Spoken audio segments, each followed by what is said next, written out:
你们究竟是什么人？竟敢挟持朝廷命官！我们手里这把刀，孙大人不会不认的。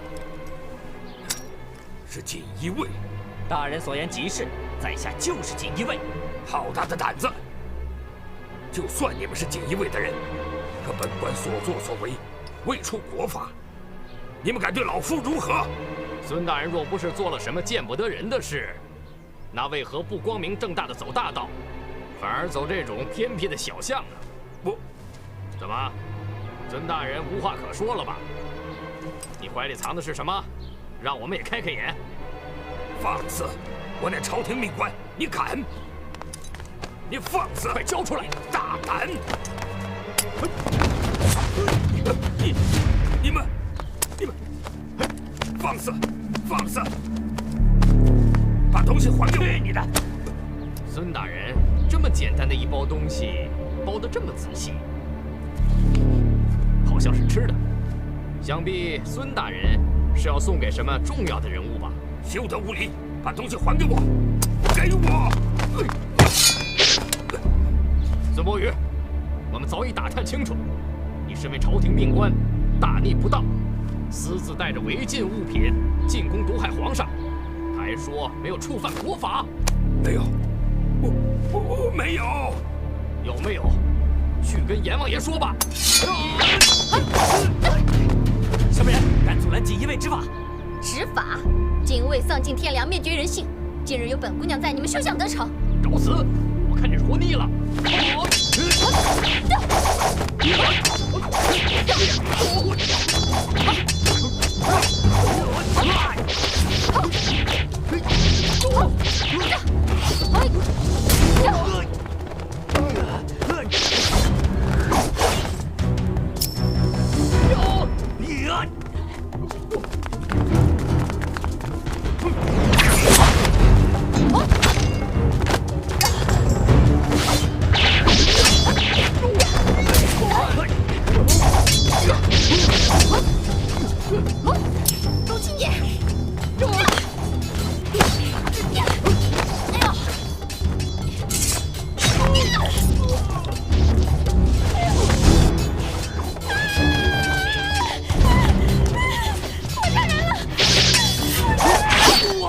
陆青爷，我杀人了！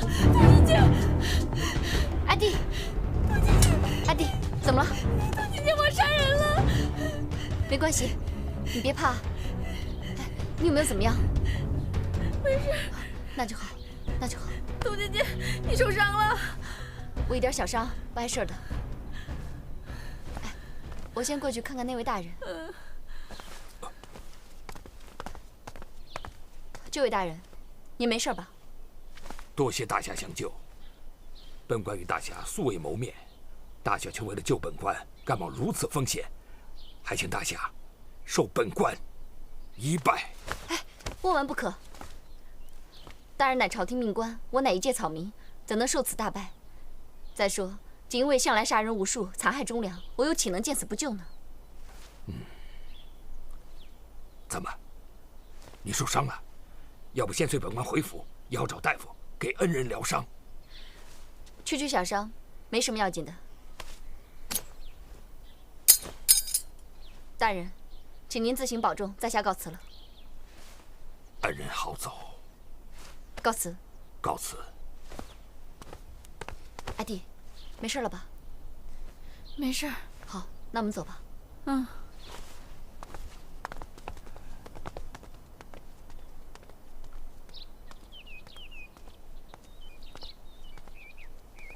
大师兄，啊，你在这儿啊？没打扰你吧？啊，当然没有。啊，请坐吧。啊。哦，对了，师傅和我说罚你3个月不能用剑，你可千万不能怪他。师傅看待我们就像看待他自己的孩子一样，他一定有他自己的用意的。放心吧，大师兄，不开心的事我不会放在心上的。不过说起来，我们都很羡慕你。羡慕我？羡慕我什么呀？当年，你的剑法得到师傅的真传，纵横天下，独步武林。后来，你又官拜神机营的千户大人，还当上了权倾朝野的9000岁的干儿子，何等风光！如今你又回到折剑山庄，师傅依然对你关爱有加。师弟们常说，这折剑山庄庄主的位置，以后肯定会传给你。这么多的好事都加在你一个人的身上，你说我们能不羡慕你吗？可是你不觉得我很可怜吗？可怜？你觉得自己很可怜吗？不是吗？你刚才说的什么神机营的千户大人，还有什么9000岁的干儿子，我都不记得了。要不是任院老师告诉我我叫叶红影，我连自己是谁都不知道。不觉得自己很可怜吗？还有，你刚刚说师傅会把庄主的位置传给我，我想都没敢想。大师兄说笑了，这种事情你有什么不敢想的？鸟人，鸟人，鸟人，哎，老大，在哪儿呢？这儿呢。哎呀，干什么你啊？我觉得你头在这边跟我说话比较方便。啊，那我一会儿怎么办啊？一会儿我再给你弄回来。那你能不能给他放到中间啊？一会儿再说吧。你这是怎么了？你得倒霉的师傅，他说想试试我的经脉有没有打通，顺便帮他把那个什么破盒子放到大厅的牌匾后面，结果飞起来了，落不下来了。他不让我撞树，也不让我撞墙，一巴掌把我呼下来了。马壮士，你说的盒子是什么盒子啊？哎，这事儿我不能告诉你，我跟你师傅说好了的，绝对不能跟别人说。再说我这人口风很紧，哎，里边有一个非常重要的信，我就更不能说。信？什么信？这个我真不能告诉你，因为上面写的字我实在不认识。我说，你能让他还回那边去？好，我试试啊。啊！好点吗？我怎么觉得还不如刚才了呢？啊？鞋的。老大，外面风大，进屋弄吧啊。师傅在大厅匾额的后面藏了一个锦盒，难道那里面藏着什么秘密？骑兵9000岁，派出去收拾孙伯瑜的那2个人，他们都死了。统统厚葬。是。骑兵9000岁，需不需要卑职？本座该怎么做，用得着你来教吗？卑职不敢。还不赶紧退下！遵旨。皇城脚下居然出了这种事情，看来人心叵测呀。今后本座更要小心提防了。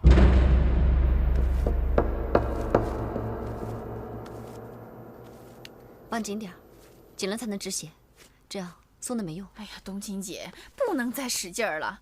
你又不是不知道，我这个人手脚没轻没重的，再使劲儿，胳膊都快断了。我看这样不行，我们还是去找个医馆看看吧。那可不行，你看咱们身上的这身打扮，万一出去被人发现了怎么办？再说，咱们现在在京城，一切啊，都必须小心谨慎。那你的伤怎么办呢？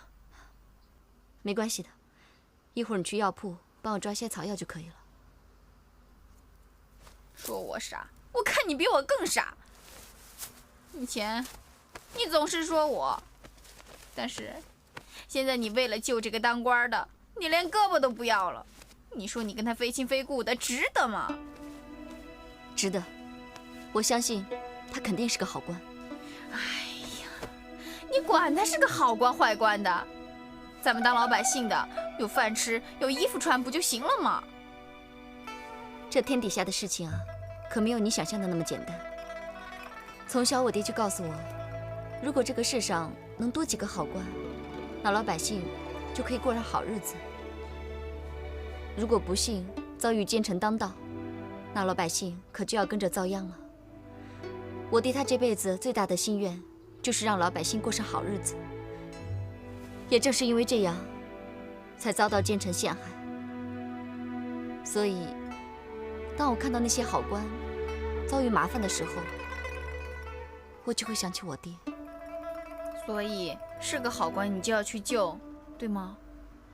不，我不只要救好官，我还要救所有的老百姓。冬青姐，你说的这些我不太明白，不过我真的很佩服你。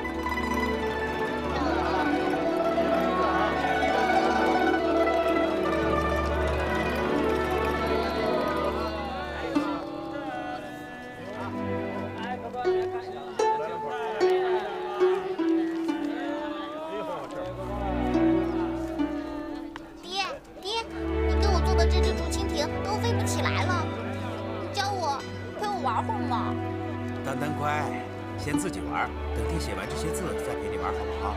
我不管，我不管，爹，我现在就要你陪我玩。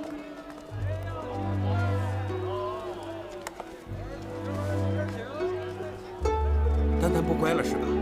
那爹问你，想不想吃大苹果？大苹果，好啊，好啊。那丹丹想想，如果爹陪丹丹玩的话，就不能做生意了。不做生意，咱们哪有钱给丹丹买大苹果啊？那好吧，我自己玩。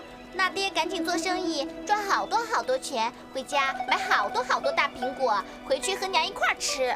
哎，丹丹这才乖啊！去吧，自己玩吧。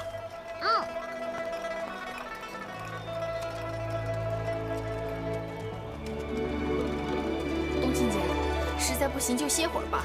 没事。要不然前面找家医馆，我扶你去看看。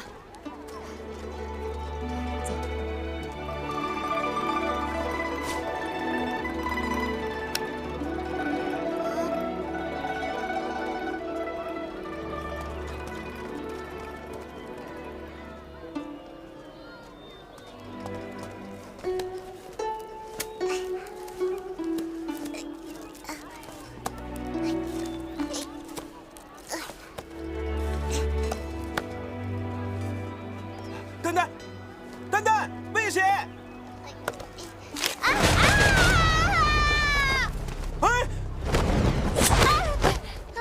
怎么样，小妹妹？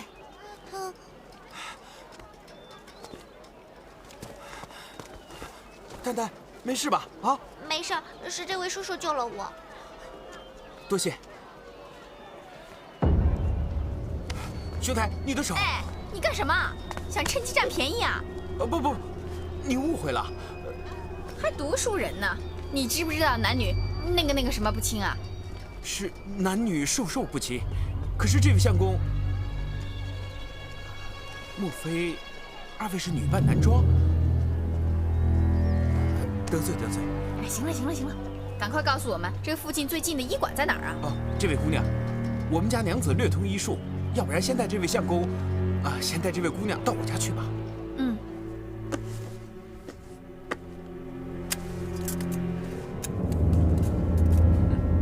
免死铁券。骑兵9000岁，厉公公吩咐卑职，交回这2面免死铁券，并向9000岁禀报，叶红影和老贼顾县城的孙子正在折剑山庄。那他为什么不向京城禀明？为何杀死潘如真的原因？难道他真的起了反叛之心吗？骑兵9000岁，叶千户为何不返京城？其中原因，厉公公并未告知卑职。传下话去，无论死活，速把叶红影送回京城。本座生要见人，死要见尸。是。慢。 9000岁，我儿方宗是不是也到东山县了？骑兵9000岁，大小姐确实已经到了东山县，目前正由厉公公好生伺候着呢。岂有此理！厉飞鸾为何不将我儿方宗速送回京城？难道他把本座的命令当成了耳旁风吗？这事卑职也听说了。 厉公公的确是打算护送大小姐回京的，可是大小姐却坚持要留在东山县，并表示要协助厉公公生擒叶红影，找到顾老贼官印的下落。混账！战天云这个老匹夫，不但老谋深算，而且手中还剩有一面先皇留下来的免死铁券。叶红影和顾县城的孙子逃到了折剑山庄，想要将他们生擒活捉，谈何容易！ 立刻传话厉飞鸾，将方宗速送回京城。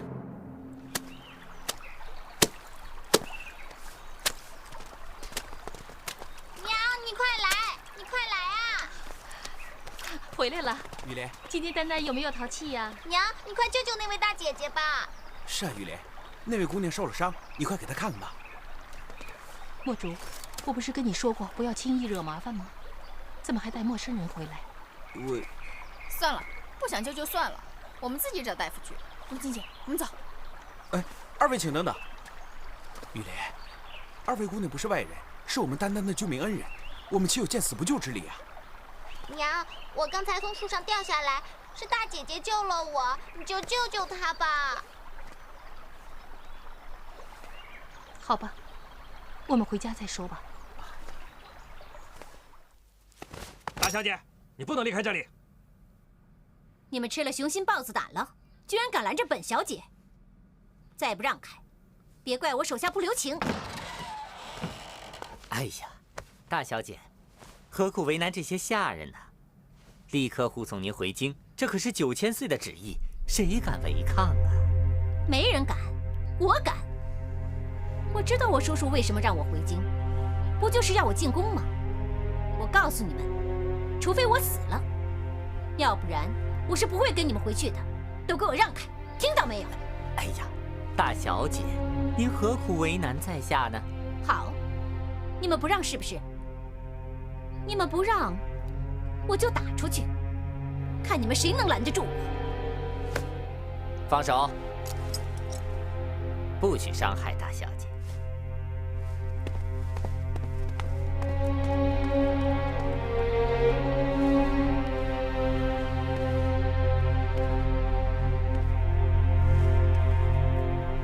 怎么办，公公？立刻飞鸽传书给9000岁，就说大小姐打伤侍卫逃跑，我们想拦，没拦住。可是长公，要是不把大小姐追回来，只怕9000岁怪罪啊。你们只管照我的话去办就行了。是。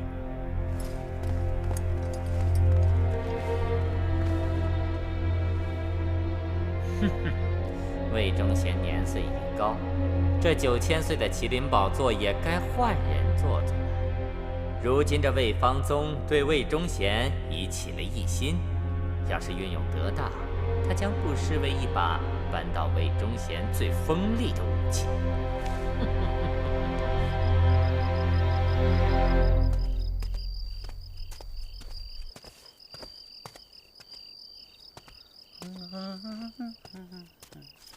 哎呀，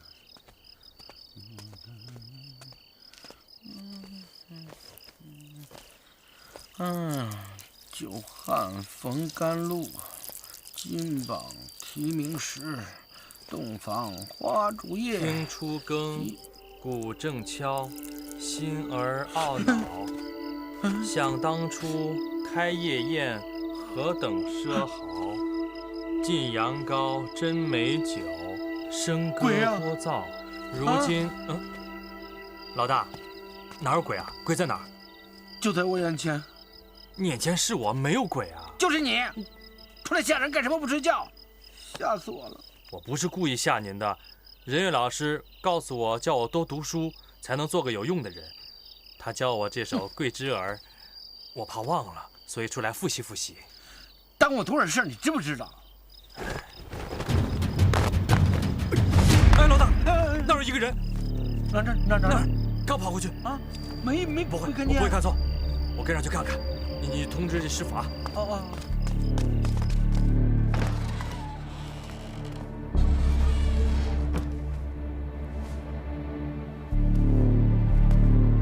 这个匾额后面到底藏着一个什么样的秘密？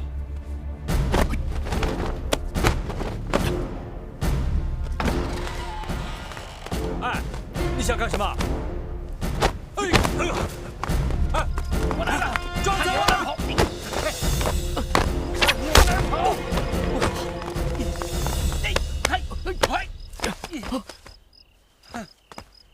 大侠哥，将其拿下！可恶，我非要看清楚他长什么样子。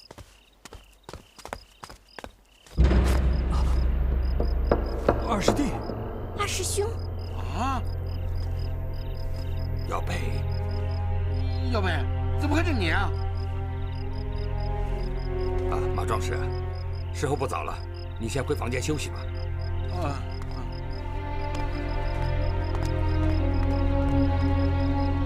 颖儿，在。告诉所有的师兄弟，明天早上在大厅等我，我有话跟大家说。是，师傅。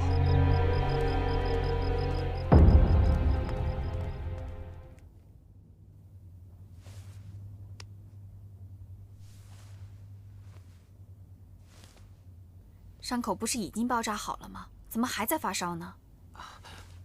放心吧，姑娘。虽然我家娘子只是略懂医术，不过治疗这皮外伤，绝对比从市集里请来的大夫要强得多。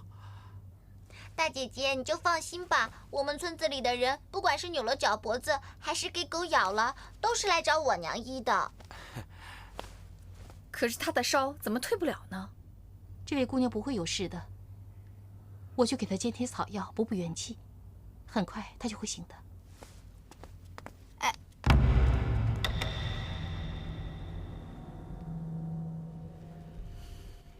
我知道，你们是不是所有的人都想知道，藏在牌匾后面那个锦盒里面是什么东西？其实，并不是你们想象的那么神秘。锦盒里面根本没有什么秘密，只是一封简单的文书。既然是这样，爹，那您就把信里的内容告诉大家啊，省得大家在这猜来猜去的。本来我打算等时机成熟了，再告诉你们这个事情。可是昨晚发生了这种事情，我也不打算再有什么隐瞒了。这阵子，我发现我真的老了。我想把折剑山庄庄主的位子传给你们其中的一个人。这个人选的名字已经清清楚楚写在那份文书上。师傅一定准备把庄主的位置传给大师兄。你们不用猜了，也不用跟我暗示什么。人选我已经定了，我打算下个月在我60大寿的时候，当众向大家公开。这件事情你们早晚会知道。只是在这段日子里，我不希望有任何人私自打开锦盒偷看里面的内容。还有，就算我心中的人选传给某一位，但我还是会观察。如果这个人选不合适当这个庄主，我会立刻撤换人选。师傅的意思是，庄主的人选会随时撤换。那到底谁才能稳稳坐上庄主呢？好了，该说的我已经说完了，你们都回去吧。是，师傅。耀北，你留下。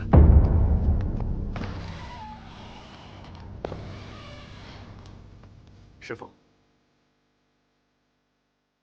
虽然我不知道你昨天晚上是什么动机，但是我必须告诉你，你跟你的师弟在我心中都是一样的，手背是肉，手心也是肉。我真的很怕，我怕我看错了人。我不希望再有昨天晚上的事发生，否则，就算你成了我的女婿，折剑山庄庄主的位置一样不会给你。希望你记住为师的每一句话。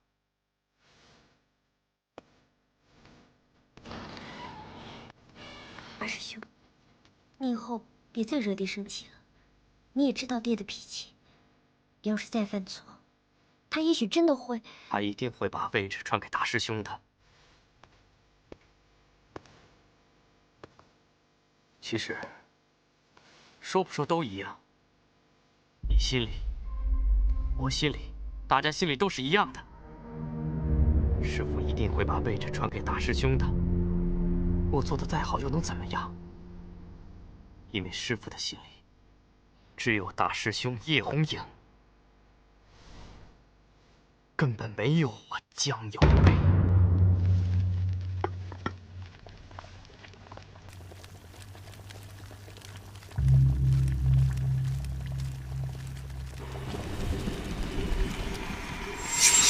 季莲，明天我已安排好，会事先撤走守卫在御花园四周的殿前侍卫。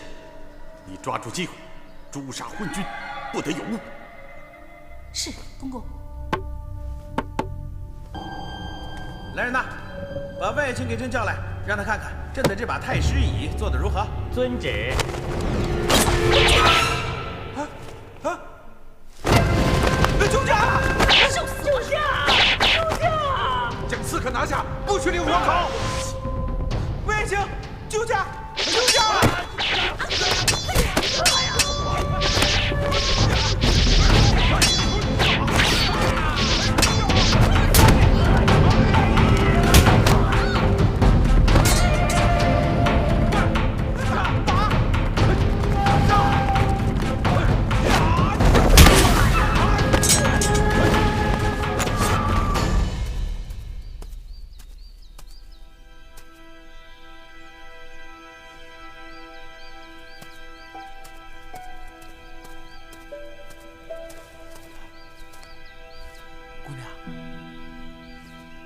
姑娘。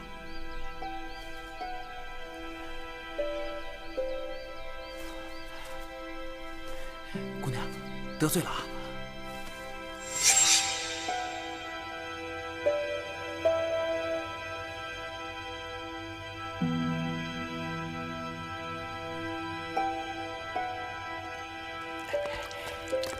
雨莲，雨莲，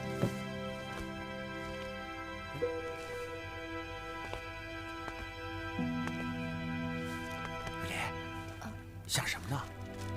没有，我没想什么。还说没有？那为什么总是心神不宁的？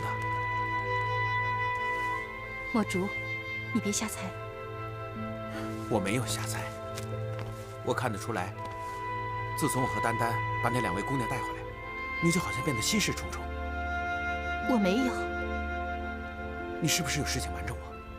我真的没有。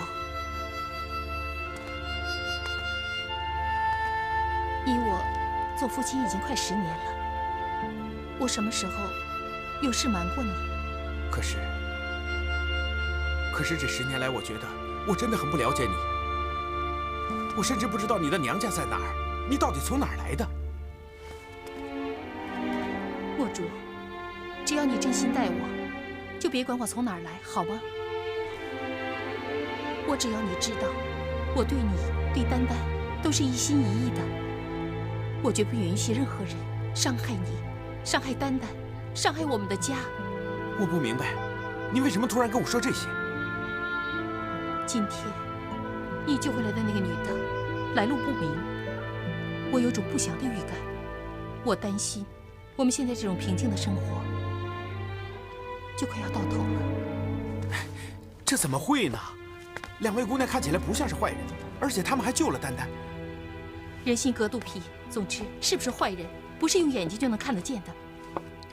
总之，只要那姑娘一醒来，他们就必须马上离开。可是雨莲，她的伤……药煎好了，我给那姑娘送过去。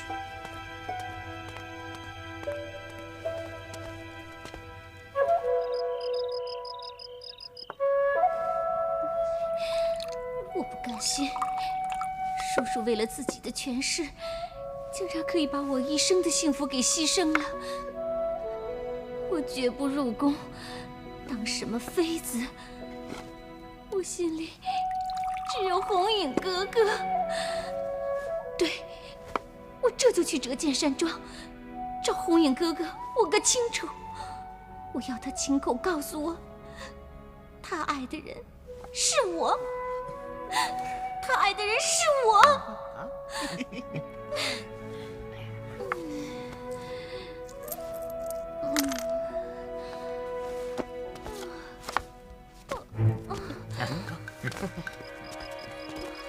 哎呦，小姑娘，这么晚了，一个人去哪儿啊？你管不着。让开！脾气还挺大呀。这么晚了，你一个人，要不要让我们哥俩好好陪陪你呀？不要你们陪，再不让开，不要你们好看。又不好看。好啊，那你尽管过来呀，尽管来呀。哎呦，放开我！哎，哥哥，我叫你们放开我！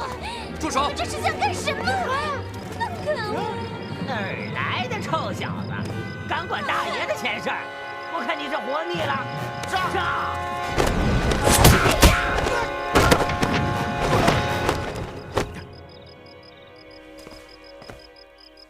魏姑娘，你没事吧？啊，魏姑娘，你没事吧？红影哥哥，真的是你啊！我找你找得好苦啊！魏姑娘，你认错人了。我没有认错，红影哥哥。我们在一起那么多年，我怎么会认错你呢？你不要赶我走，让我跟你在一起。魏姑娘，你真的认错人了。我不懂，为什么你总是要躲着我？我堂堂一个9000岁的亲侄女，好歹也是一个大家闺秀，跟我在一起。无论是功名利禄，还是荣华富贵，都只是唾手可得的。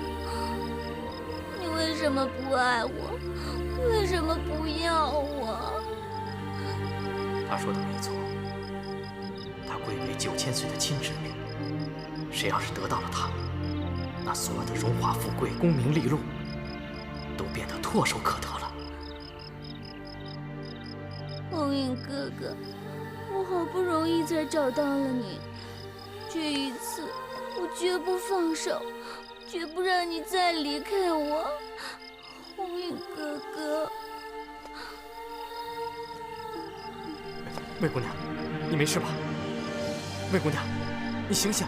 你不要离开我，红影哥哥。他把我当成了叶红影，也许这是我翻身的机会。既然如此，我不如将错就错。大姐姐，你看我爹给我买的花漂亮吗？漂亮。那我把花送给大姐姐，我帮大姐姐把花戴上。不，这花儿戴在丹丹头上，一定会更漂亮的。那大姐姐帮我戴上。好，来，过来。快放下！你们要对我女儿做什么？娘，你怎么了？你干嘛呀？我们也没做什么，只是抱一下，又没想把她抢走。娘子，怎么回事啊？我说过，我绝对不允许任何人伤害你，伤害丹丹，伤害我们的家。哎呀，这怎么会呢？二位姑娘是我们丹丹的救命恩人，怎么会伤害我们呢？够了，不用再多说了。既然这位姑娘已经醒了，请二位赶紧离开吧。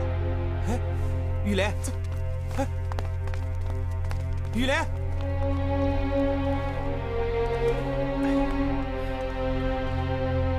二位姑娘，真是抱歉，我娘子平时不是这样的。方才若有得罪之处，我林墨竹就带娘子给二位姑娘赔罪了。不必多礼，护子心切，我们是可以理解的。请二位放心，我娘子绝不是不通情达理的人，所以二位尽管在寒舍住下，等这位姑娘的伤势痊愈了，再上路不迟。实不相瞒，我和妹妹还有要事在身，也就不好在这里多做打扰了。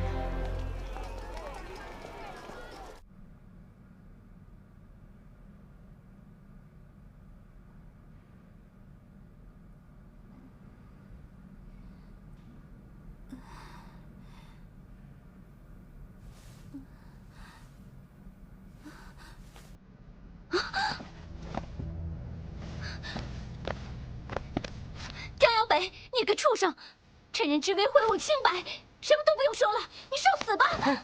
魏姑娘，魏姑娘，你听我说，我知道是我不对，我知道是我不好，是我错了。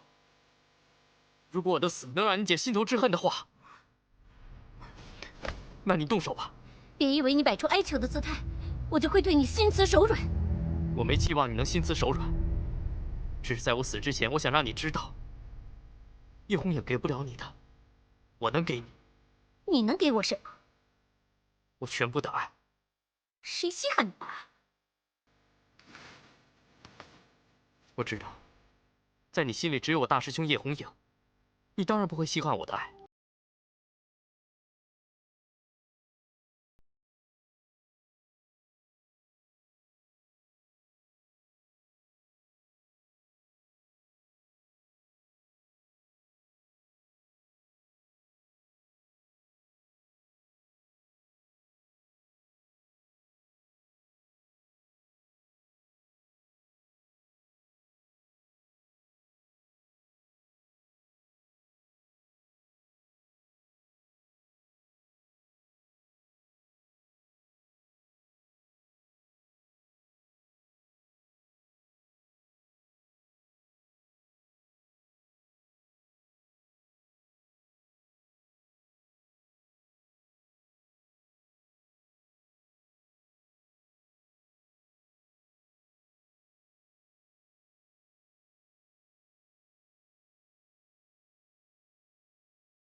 作践你的感情，你不恨他吗？够了，别说了。你看，我没说错，你心里是怎么想的，我都知道。你心里恨叶红影，恨不得亲手杀了他，以泄心头之恨，对不对？就算我想杀了他，以你的能力，能帮得了我吗？别说你不是他的对手，就算你真的杀了他，又能怎么样？谁不知道叶红影是你师父战天云最得意的大弟子？他死了，你师父战天云能饶得了你吗？空口说胡话，死到临头你还糊弄我！我现在就要你死！我答应你，替你杀了叶红影，泄你心头之恨。什么？你真的敢答应？你不怕你师父战天云？怕，我当然怕。可就算我再怕，我也会帮你把这件事情办成。只要你能原谅我所犯下的错，只要你能每天开开心心的，我答应你，我会为你做任何事。别说杀一个叶红影，就算比登天还难的事情，我粉身碎骨也一样为你做到。好，我就相信你说的话。只要你真心待我，事成之后，我定会向叔叔说清楚我们的事情。到时候，绝不会亏待你的。多谢姑娘。不过，要想办成这件事情，还请魏姑娘答应姚北一件事。答应你什么？什么？你要我任命江瑶北为锦衣卫千户？没错，厉公公，你堂堂一个东厂司礼监总管，任命一名锦衣卫千户的权利应该还是有的吧？不错，大小姐。这件事情，我的确可以奏请9000岁，恩准此事。不过，这样不明不白的让一个外人出任锦衣卫千户一职，只怕这件事情需当面给9000岁说个缘由。要不这样吧，大小姐随我一同返回京城，亲自给9000岁一个说法。厉公公，你用不着跟我耍心眼儿。你说要当面给我叔叔一个交代是假，你怕得罪了叔叔，想骗我回京城，让我叔叔逼我入宫为妃，才是真的吧？哎呀，大小姐冤枉妃暖了。是不是冤枉你，你心里最清楚。不过，我还是可以答应你，随时和你回京。此话当真？大小姐准备何时动身？你先别着急，听我把话说完。我可以答应你和你回京，不过你必须先命他为锦衣卫千户。大小姐，这太强人所难了吧？厉公公，打开天窗说亮话。我知道你有这个权利，而且我也希望你想清楚，只要你答应我这个条件，我就可以随你回京。俗话说得好，礼尚往来，这很公平，不是吗？可这……厉公公，如果我坚持不回京，我叔叔的脾气你是最清楚的。他老人家能饶了你一时，这次可真要多谢魏姑娘了。你用不着谢我，咱们事先约好的事情，该我办的我已经替你办好了，也希望你别忘了你给我的承诺。接下来就看你的了。是，你放心，魏姑娘交代的事情，我一定会办妥的。你也看到了，这是从厉公公手中拿来的令牌，有了这块令牌，你就是名正言顺的锦衣卫千户大人了。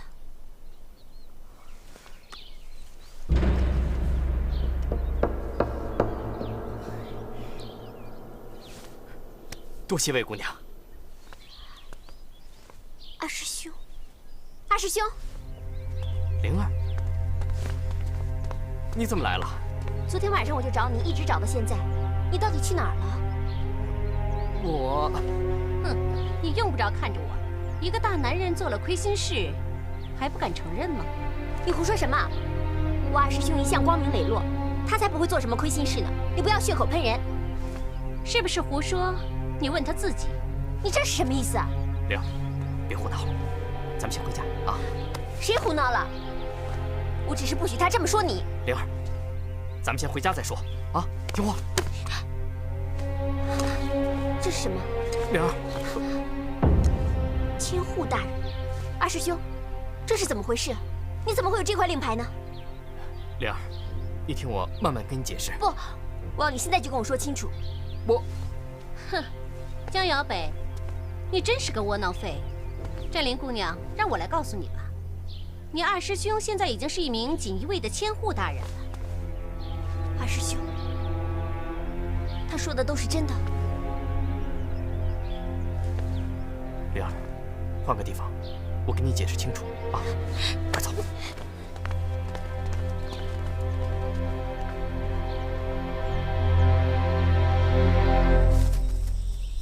你说清楚，为什么？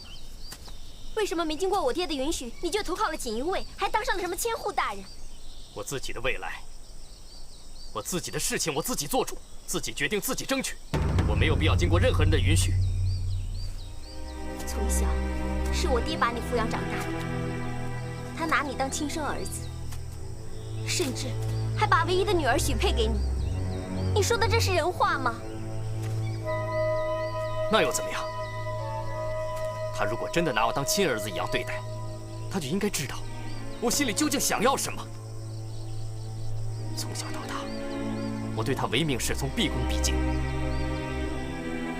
扪心自问，我不只把他当作亲爹、师傅，他是我的神。那你还说你的事情不需要我爹允许？没错。可他是你师傅啊！我没有这样的师傅。如果他真的把我当亲儿子一样对待，为什么从小到大，他把所有最好的东西全都给了大师兄呢？论武功，大师兄得到了师傅的真传，名满江湖；论功名，带他投奔神机营，当上了千户大人，还成了9000岁的义子，一路上平步青云。而我呢？我得到了什么？我只能一辈子圈在这折剑山庄，老死在这个地方。我不甘心，这不是我想要的。你怎么能这么说我爹呢？我知道，在我爹心里，无论是对你还是对大师兄，甚至其他任何一位师兄弟，都是一样的。真的会是一样的吗？哼，你也知道，师父曾经暗示过我，折剑山庄庄主的传人应该是我。可是大师兄一回来，什么都变了。不，我爹不是一个不讲信用的人，他不会变的。如果他不会变，那为什么要把人选的名字写在文书上，藏在匾额的后面，而不敢当众宣布呢？那是因为你也知道，那上面的名字是大师兄叶红影，不是我江瑶北。师父怕别人说他出尔反尔，有损他的威名，所以把人选的名字当做一个秘密藏着，不敢告诉任何人。可是我爹也说了，下个月60大寿的时候，他会当众宣布的。到时候各门各派齐聚折剑山庄，他当众宣布，庄主的位置由大师兄来继承，也就等于告诸天下，这武林盟主的位置，也是由他最心爱的大弟子叶红影来继承，正好可以满足了一个做大侠的心愿嘛。之所以他不敢在大寿之前宣布，那他是怕徒弟们对他有怨言，说他偏心大师兄。师兄，这什么呀？你们来的正好，大家一起吃。哎，好啊。师兄，这好难煮啊。哎，不成鸟人，我发现你这个不要脸的功夫一点没丢啊！我这刚烤好一块没吃呢，全分他们了。可是不管怎么说，你没有经过我爹的同意就投靠锦衣卫，就是你的不对。他不止一次的说过，不准门下弟子涉足官场。如果他知道你今天的事，他肯定会大发脾气，说不定还会把你逐出师门的。那为什么大师兄可以？啊？我顾不了那么多了，我要功成名就，我要扬名立万，我不能什么都没有。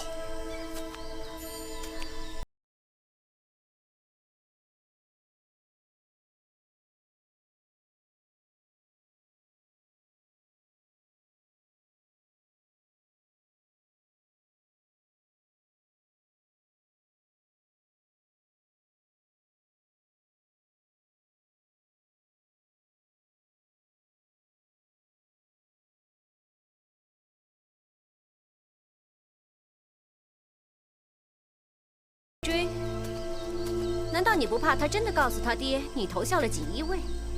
你不担心战天云把你逐出师门吗？他不会的，我了解灵儿。你真的这么了解他？哦，我忘了，原来她还是你未过门的妻子啊！你怎么知道的？刚才你们说的话，我都听见了。魏姑娘，我跟灵儿的婚事是师傅做主的，我跟她只有兄妹之义，绝无儿女之情。魏姑娘，我心里只有你，请你相信我。好啊，让我相信你，你证明给我看。要我怎么证明？杀了他。可是灵儿跟你没有仇，为什么要杀她？因为我想保护你。保护我？什么意思？你想啊，如果战天云的女儿把你当上千户大人的事告诉了他爹，虽然我不知道后果会怎么样，但是你一定很清楚。不会的，灵儿不会这么做的。别把话说得这么肯定。我告诉你，女人是很善变的，就像我。无论过去我多么深爱着叶红衣，但是现在我对她只有恨，所以谁也不敢担保你的未婚妻子会不会出卖你。可是我……正好，我突然想到一个一石二鸟的妙计，一方面可以解除你的担心，另一方面也可解我心头之恨。什么办法？到时候我自然会告诉你。不过前提是，战天云的女儿必须死。怎么？舍不得了？是你口口声声说你的心里只有我，还亲口告诉我要向我赎罪，弥补我。我……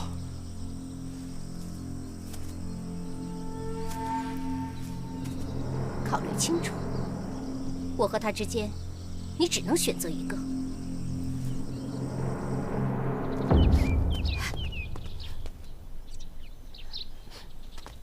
哎，灵儿，啊，我去看看。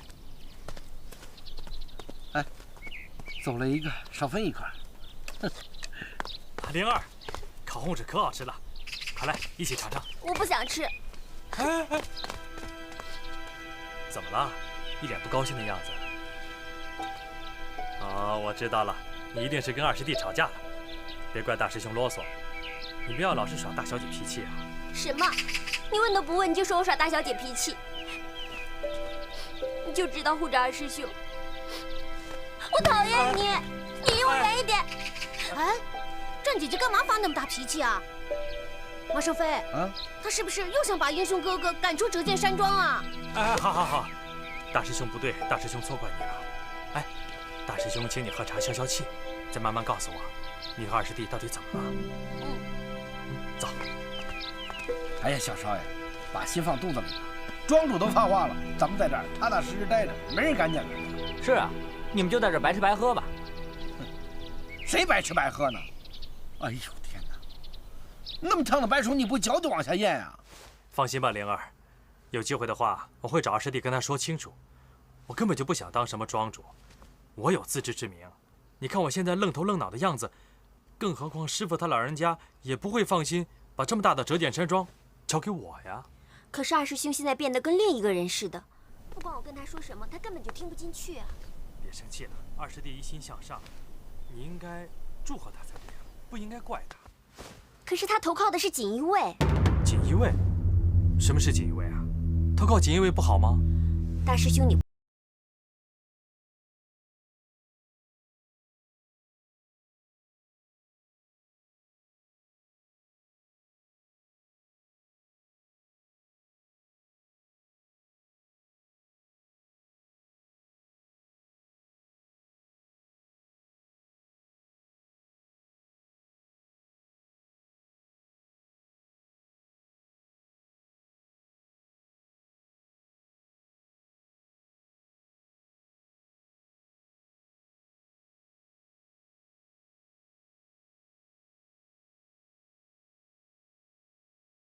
我决定把这件事情告诉我爹。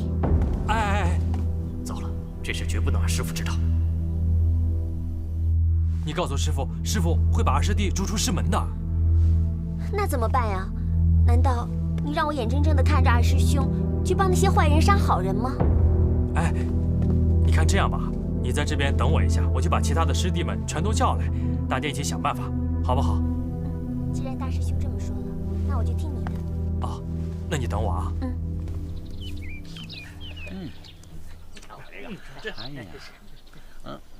喂，你们有没有听到什么声音？听见了，后面那几个吧唧嘴呢。大师兄，好像是战姑娘。大师兄，杀人了！是灵儿，我肯定是战姐姐。这是从鸟类问出来的。师弟们，别吃了，赶紧过去看看。走。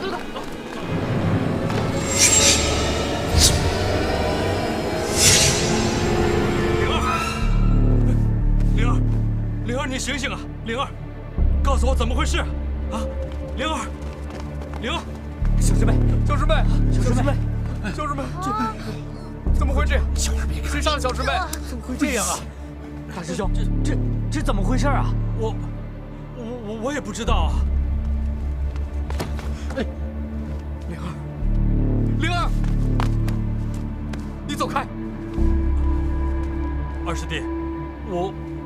大师兄，这是怎么回事？怎么会这样？我不知道，啊，不是我，你们听我说，有什么话，你对师傅去说吧。告诉我，到底是怎么一回事？师傅，我不知道，我真的不知道，我不知道该怎么跟您说清楚。你还装傻？这里除了你以外，谁都能说清楚。继续说。师傅。当时我和师弟几个在花园里，突然听到大师兄的房间传来小师妹的声音，她喊着：“大师兄杀人了！大师兄杀人了！”我们赶到大师兄的房间里，就看到小师妹她已经死了。除了你们几个，还有谁听到灵儿的叫声？当时除了我们几个，他们也听到了。对，事情的经过确实是这样，可是……好了，不用说了。你们先出去吧。是师傅。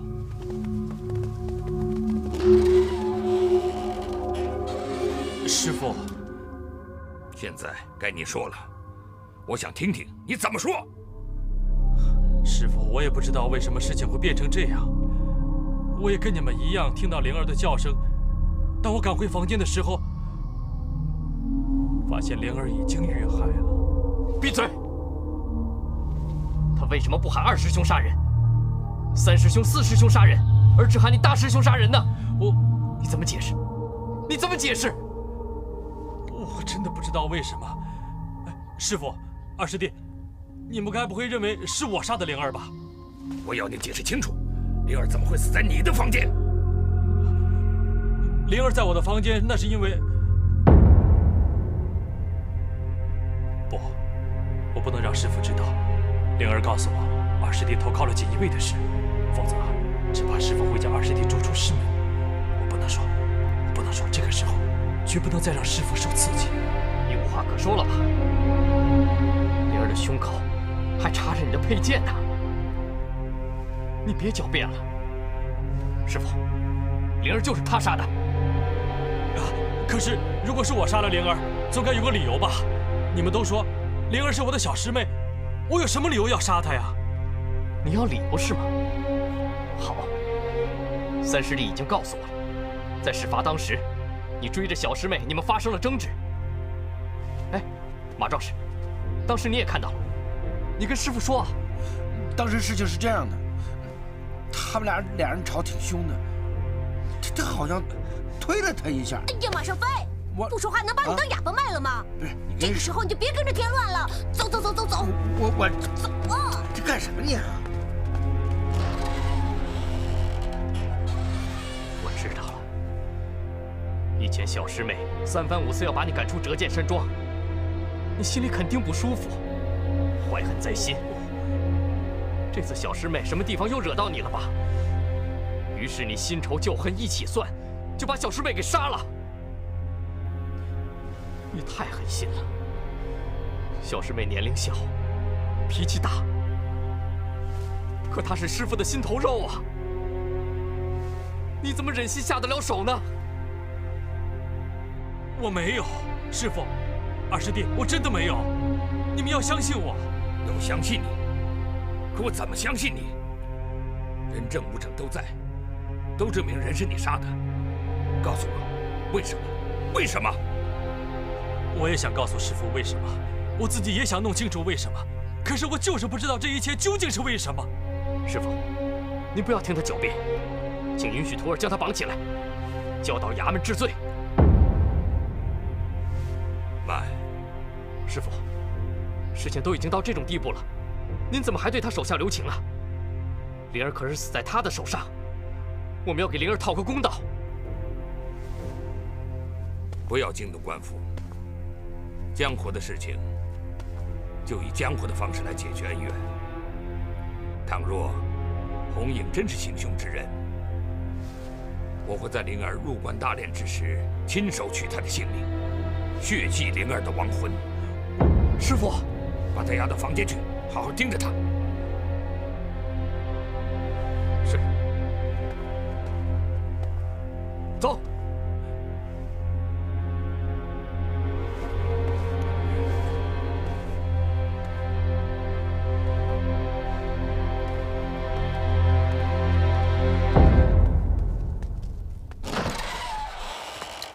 小少爷，我求求您放了英雄哥哥吧！您放了他吧！英雄哥哥真的没有杀死战姐姐，我求您放了他好不好？起来，起来，有什么话起来再说。如果你不相信英雄哥哥没杀人的话，我就一直跪着不起来了。孩子，这又何苦呢？詹庄主，我常听别人说你战大侠战天云文武双全，足智多谋，你不会因为现在老了就变得老糊涂了吧？小少爷怎么说话呢？爷爷不算太……住嘴！詹庄主，我说的都是真的。您难道就没觉察出英雄哥哥是被人陷害的，他是无辜的吗？他连自己是谁都不知道，他这样呆头呆脑的，怎么可能杀人呢？我也宁愿不相信红影杀了灵儿，可是人证物证都指明是他干的，我怎么能不相信呢？你先起来吧。那可是你刚才不是说你也怀疑这件事吗？那你为什么不把英雄哥哥送到官府里，让官府的人去处置这件事呢？东厂的太监好像就住在衙门里面，官府被他控制了。如果把红影绑过去，恐怕只有死路一条。哦，大侠哥，你把鸟人关起来是在保护他？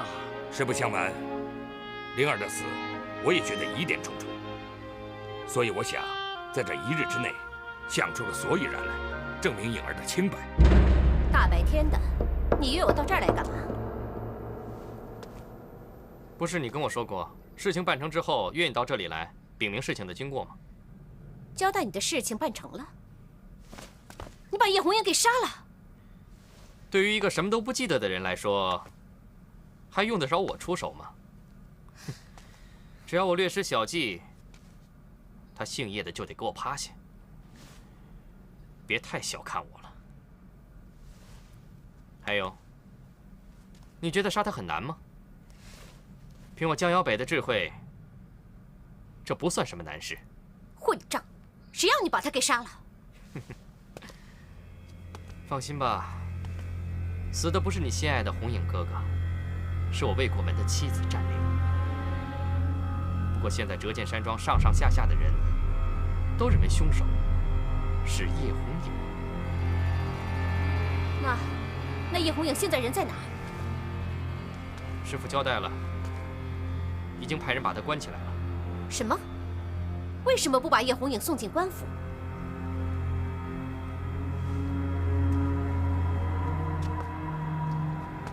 战天云果然是条老狐狸，他一定早就打算好了，如果将叶红影送进官府，必定难逃一死。可是事到如今，战天云还是相信叶红影吗？难道他另有打算？不管师父相不相信他是凶手，还是师傅另有打算？总之，叶红影这次是跳进黄河也洗不清了。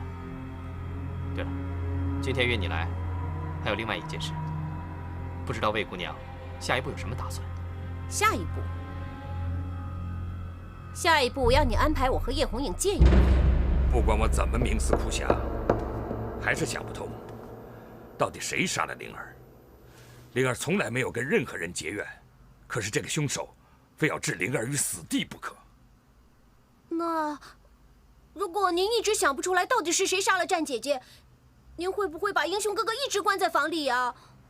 当然不会。那您会放了英雄哥哥？如果找不到证据证明他是清白的，1日之后，我还是要他血债血偿。可是，您刚才不是说了吗？您也不相信英雄哥哥杀了人，万一你杀了英雄哥哥，冤枉了好人怎么办啊？可是现在所有的人都认定他是凶手，如果我不秉公办理，今后让我战天云怎么服众啊？那照您的意思是说，要救英雄哥哥唯一的办法，就是证明他是清白的，证明他没有杀人，对吗？是。我也不希望亲手结束他的性命，我也希望能找到线索，证明红影跟灵儿的命案无关，否则我就要大义灭亲。我不想看到灵儿白白的冤死。好，您等着，我一定想出办法，在1日之内找出英雄哥哥没有杀死战姐姐的证据。